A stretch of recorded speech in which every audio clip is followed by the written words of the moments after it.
Atenção! Começa agora uma teleaula de Biologia do Ensino Médio. Você vai assistir a teleaula de número 49. Bons estudos!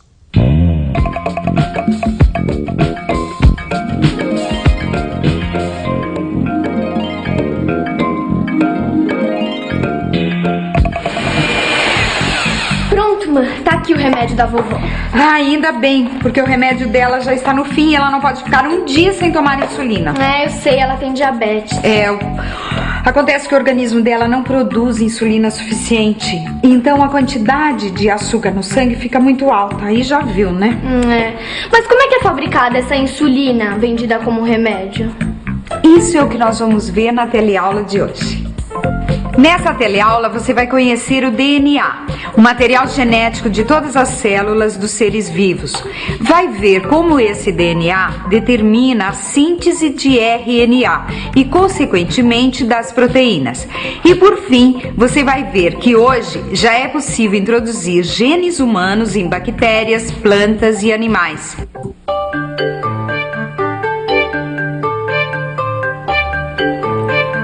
A forma mais antiga e ainda muito utilizada de se obter insulina é extraí-la de bois e porcos. A insulina que o pâncreas desses animais produz é bem parecida com a insulina humana e exerce as mesmas funções no nosso organismo.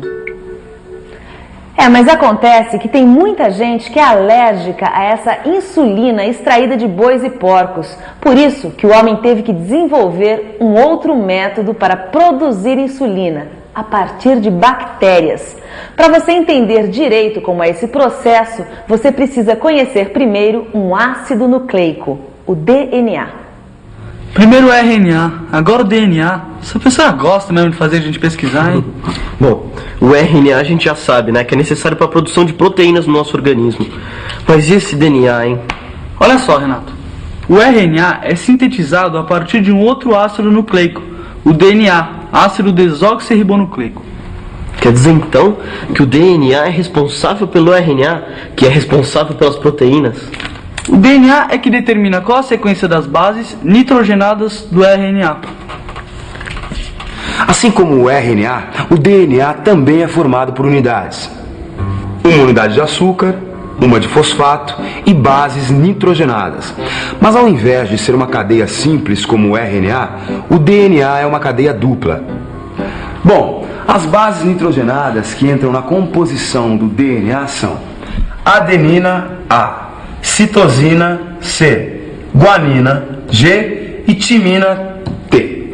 A adenina, citosina e a guanina são bases que constituem tanto o DNA como o RNA. Já a uracila, só o RNA. E a timina, só o DNA. A ligação entre as bases nitrogenadas de cada fita de DNA é que mantém as duas fitas unidas, como uma cadeia dupla. Temos as bases nitrogenadas de uma fita se ligando às bases nitrogenadas da outra fita, para formar a cadeia dupla. A adenina se liga à timina e a guanina à citosina, ou seja, AT e GC. A cadeia dupla de DNA se mantém como uma espiral e em determinadas ocasiões, por ação de uma enzima, essas ligações se rompem. Nesse trecho, onde a dupla hélice está aberta, é que vai acontecer a síntese da molécula de RNA. As bases do RNA, que está sendo sintetizado, vão se unindo às bases do DNA, sempre seguindo uma certa relação complementar. Olha, Diogo, tem essa tabela aqui, ó. A adenina do DNA vai se ligar com a uracila do RNA, a timina do DNA com a adenina do RNA, a citosina com a guanina e vice-versa, a guanina com a citosina. Primeiro, vamos copiar o DNA, as duas cadeias do DNA. Se a gente considerar apenas a fita de baixo, o RNA sintetizado terá a seguinte sequência. O T do DNA se liga com o A do RNA, o A com o U, o G com o C e vice-versa, o T com o A, até a gente chegar à seguinte sequência de RNA. Ô mãe, o que o Renato e o amigo dele estão estudando lá na sala? E hoje o assunto é fascinante. DNA. Vai virando aí. DNA? DNA é o material genético de todas as nossas células. É ele que contém todas as informações para a síntese de proteína que o nosso corpo produz. Você já ouviu falar em genes? Já, mas eu não sei direito o que é, não. Pois é, gene é um pedacinho do DNA que contém uma determinada informação para uma determinada característica. É isso mesmo. O gene é responsável pela síntese de uma molécula de RNA, que por sua vez é responsável pela síntese de uma determinada proteína. Quando o DNA sintetiza moléculas de RNA, a gente chama de transcrição. Agora, o DNA pode também se autoduplicar, daí chamamos de duplicação. A duplicação acontece quando a célula se reproduz. O DNA faz uma cópia de si mesmo e cada uma das moléculas vai para uma das células filhas. Na duplicação, eventualmente pode acontecer a troca de uma das bases, o que resulta na síntese de uma molécula de DNA ligeiramente alterada. O RNA sintetizado a partir desta molécula também terá uma base trocada. Em consequência, a proteína produzida por esse RNA pode ser alterada.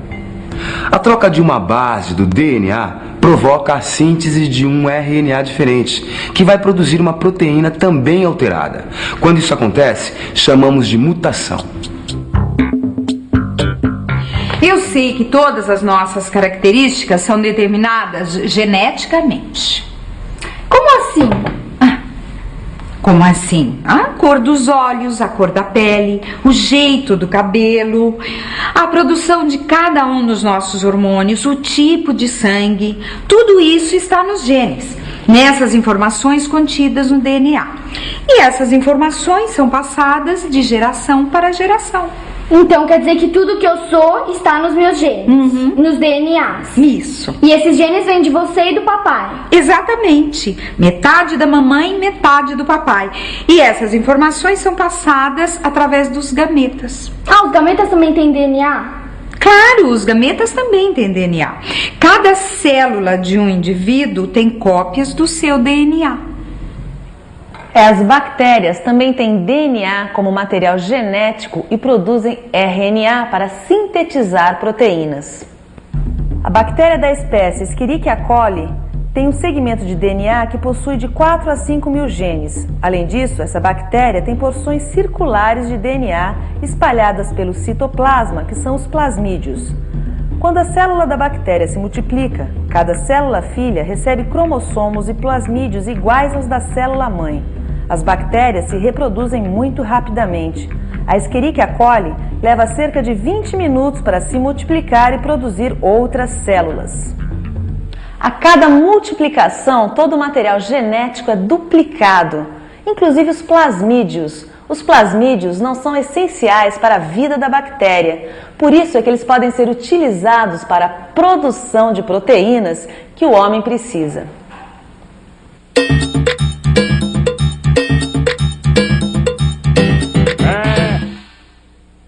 Você sabe onde essas bactérias vivem? As Escherichia coli vivem no nosso intestino, mas não fazem nenhum mal ao ser humano. São especialmente utilizadas em pesquisas de engenharia genética. Como fazer uma bactéria como essa produzir proteína humana que não está codificada no seu DNA? Essa é a questão. Por exemplo, para a bactéria produzir insulina, ela precisa ter o RNA específico para a insulina. E para fazer esse RNA, ela precisa ter informações no DNA. Acontece que o DNA da bactéria não tem essas informações para produzir insulina. Então, como é que fica? Aí que entra a engenharia genética.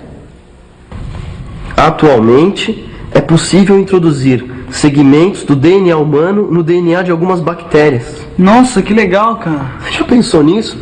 Dá para você introduzir genes de um ser vivo no outro. Mas como será que isso é possível? Existem algumas enzimas capazes de cortar o DNA em pontos específicos. São as enzimas de restrição. Essas enzimas reconhecem locais onde existem determinadas sequências de bases nitrogenadas e rompem as ligações, sempre nos mesmos locais. Assim, é possível cortar e isolar determinados segmentos de DNA que contenham informações para a síntese de uma determinada proteína. Ou seja, você acaba separando os genes do DNA. Com essa técnica, é possível isolar pedaços de DNA com os genes escolhidos, como por exemplo, os genes responsáveis pela síntese de insulina. Utilizando outra enzima, é possível introduzir os genes do DNA humano no DNA dos plasmídeos da bactéria. Essa enzima refaz as ligações entre as moléculas de DNAs. Se o gene humano introduzido tiver a mensagem para a produção da insulina, depois de algum tempo, com a multiplicação e a duplicação dos DNAs, haverá muitas bactérias com o gene para insulina em seus plasmídeos. Com esse processo, as bactérias se tornam produtoras de proteínas humanas. Se as bactérias forem mantidas vivas e em crescimento, elas se tornam verdadeiras fábricas de produtos que o ser humano produz e precisa. Além da insulina, podem fabricar hormônios de crescimento, por exemplo. Além das bactérias, a engenharia genética utiliza também outros seres vivos. Já é possível introduzir genes isolados em células embrionárias de plantas e animais. Esses genes introduzidos se incorporam ao DNA do ser vivo que os recebeu. Quer dizer então que daqui a pouco já vai ser possível a gente mudar o DNA de outros seres vivos? Ah, tá escrito aqui, ó. As perspectivas das pesquisas e do aprimoramento das técnicas de recombinação de DNA tornam possível corrigir doenças hereditárias. Esse processo chama-se terapia gênica. Nossa, eu não sabia que já dava pra fazer tudo isso com a manipulação de genes. Atenção, gêniozinhos. Bolo de chocolate da mamãe. Mas deve ser meio perigoso manipular genes de seres humanos, né?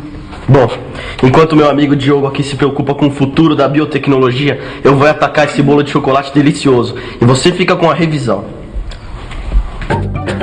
E atenção, se liga aí que é hora da revisão.